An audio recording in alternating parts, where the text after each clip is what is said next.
তাদের ধর্মে একটা বিধান আছে যে আপনি ভালো হিন্দু হতে চাইলে আপনাকে গোমূত্র পান করতে হবে, মানে গরুর পেশাব পান করতে হবে। এবং অবাক করা কাণ্ড, তারা ইন্ডিয়া থেকে এটাকে রপ্তানি করে ইউরোপ আমেরিকাতেও পাঠায়। কারণ ইউরোপ আমেরিকার যে হিন্দুরা আছে সেখানকার সুপার স্টোর থেকে, শপিং মল থেকে ওইটা কিনে কিনে পান করে। হিন্দু ভাইরা যদি থেকে থাকো, এই বিষয়গুলোর উপর একটু থিঙ্ক কর, একটু ভাবো। তারপর হিন্দু ধর্মে ছোট বাচ্চাদেরকে পবিত্র করতে হলে, মেধাবী করতে চাইলে গোবরের স্তূপ করে ওখানে ফেলে দিতে হয়। ওই বাচ্চা ছুটে আসবে, কান্না করবে, আবার ফেলতে হবে। ওর গা গোবর দিয়া একেবারে বিউটি পার্লারিং করে তারপরে ওর গোসল করাইলে ও খুব ভালো হয়ে যাবে। এরকম আইডিওলজি তারা বিলিভ করে। তো এটা একটা প্রাণীর মল কারো গায়ে মেখে পার্লারিং করা, এটা কি আমাদের আকলে ধরে?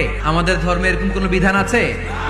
আপনারা যদি বলে এই যে এক বোতল নিয়ে আসছি গরুর পেশাব, এটা খাইলে তোর 1 কোটি টাকা দিব, খাইবেন?